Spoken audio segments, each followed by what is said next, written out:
Halo, jumpa lagi di Klavos Malamoi. Saya akan membagi bagian kebenaran firman Tuhan pada saat hari ini. Namun sebelumnya mari kita bersatu di dalam doa sebelum kita mendengarkan bagian kebenaran firman Tuhan.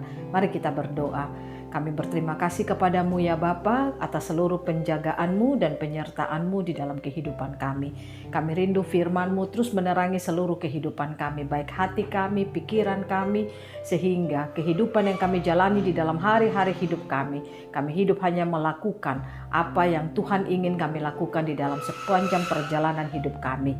Berkati hamba yang akan menyampaikan kebenaran di saat ini, berkati semua pemirsa Klavos yang akan mengikuti siaran Klavos ini. Biarlah kebenaran firman akan terus memberkati seluruh kehidupan kami dari hari ke hari. Terima kasih banyak Bapa, kami siap mendengarkan firman-Mu dalam nama Yesus.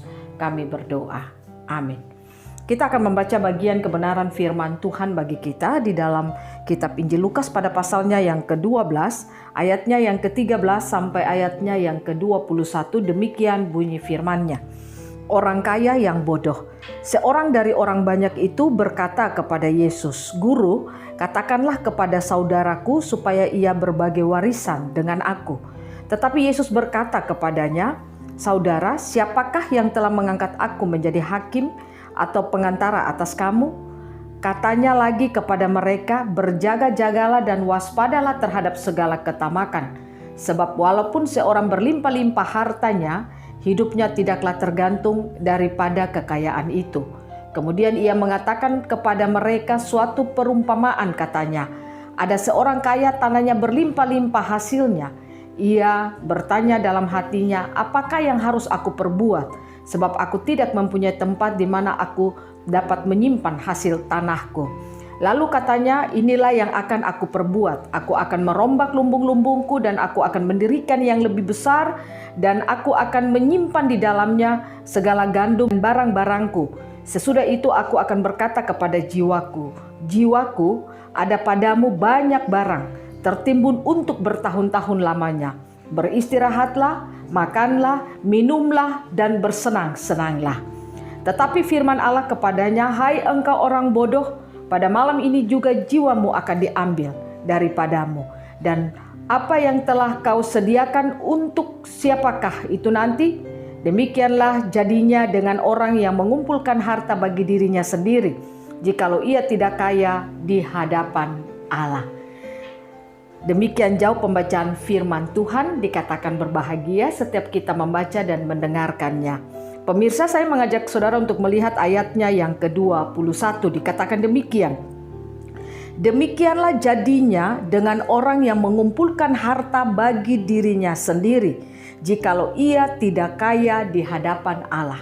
Saudara, firman Tuhan mau mengajak saudara dan saya, ketika kita menjalani perjalanan kekristenan kita, hendaklah firman-firman yang kita dengar itu memampukan saudara dan saya untuk memiliki kehidupan yang kaya di hadapan Allah.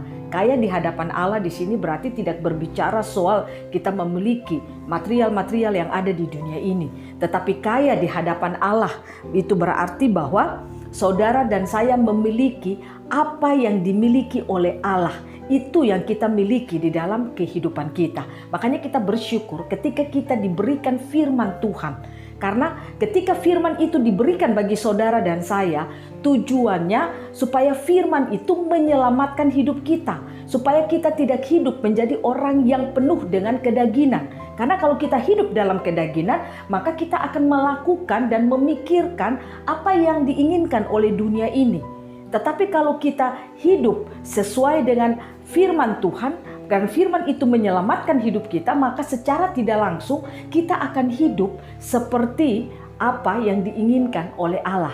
Makanya tanpa kita sadari kita akan memiliki kekayaan Allah itu. Apa itu kekayaan Allah? Kasih-Nya, hadirat-Nya, kuasa-Nya, itu akan semua kita miliki di dalam kehidupan kita. Makanya kalau saudara baca di dalam kitab Roma pada pasalnya yang ke-8, ayatnya yang ke-5 dikatakan, orang yang hidupnya memikirkan hal-hal daging, dia akan melakukan hal-hal daging.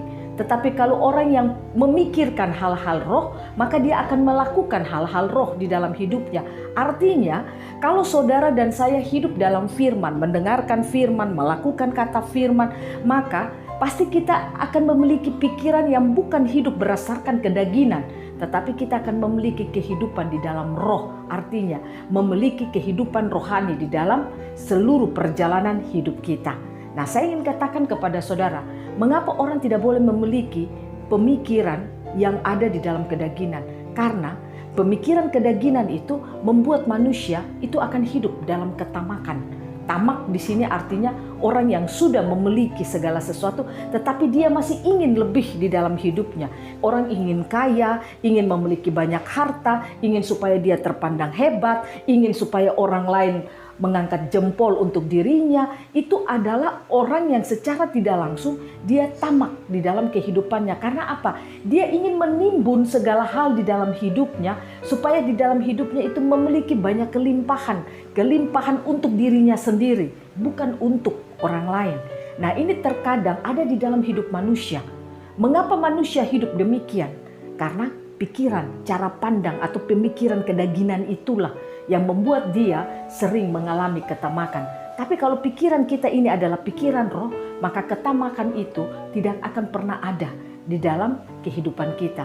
Kan kedagingan itu kalau saudara baca dalam Galatia 5 ayat 19 sampai ayat yang ke-20, di situ kan saudara akan melihat hal-hal yang membuat orang hidup di dalam kedagingan. Dia serakah, hidup dalam iri hati, kepentingan diri sendiri, itu bagian dari ketamakan. Nah, oleh karena itu kalau kita baca lewat firman Tuhan pada hari ini, mengajak saudara dan saya untuk kita tidak hidup menjadi tamak. Kalau kita baca ayatnya yang ke-15, katanya lagi kepada mereka, berjaga-jagalah dan waspadalah terhadap segala ketamakan. Sebab walaupun seorang berlimpah-limpah hartanya, hiduplah tidak tergantung daripada kekayaannya itu. Artinya orang yang hidupnya ketamakan, dia ingin mengumpulkan banyak harta untuk dirinya, tapi sebenarnya apa yang dia kumpulkan itu tidak akan menyelamatkan hidupnya. Nah, oleh karena itu saudara, mari kita belajar lewat kebenaran firman Tuhan, mengajar saudara dan saya, jangan kita hidup menjadi tamak atau hidup dalam ketamakan. Nah, pertanyaannya, mengapa orang hidup dalam ketamakan? Karena itu kepentingan diri sendiri, keserakahan hidupnya, itu yang membuat orang hidup dalam ketamakan. Nah, bagaimana supaya orang tidak hidup dalam ketamakan? Supaya saudara tidak hidup dalam ketamakan, maka satu, firman harus penuh di dalam hidup saudara. Kalau kita memiliki firman penuh dalam hidup kita, maka saya percaya pikiran kita akan ditransformasi oleh firman yang ada di dalam hidup kita.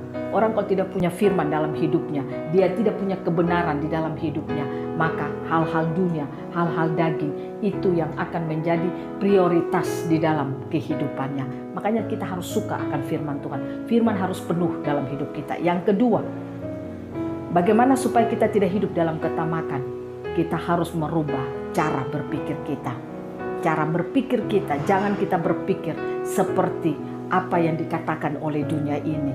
Kadang-kadang orang berpikir, kalau orang lain melihat saya banyak harta, berarti saya akan terpandang. Kalau orang lain melihat saya punya segala sesuatu, maka saya akan dihormati. Saya katakan bagi saudara, semua itu tidak akan mendatangkan keuntungan bagi saudara. Saudara tidak punya guna untuk mencari semuanya itu. Karena dikatakan oleh firman Tuhan, ayatnya yang ke-15, apa yang kita kumpulkan banyak, kekayaan itu tidak akan pernah membawa hasil di dalam kehidupan kita.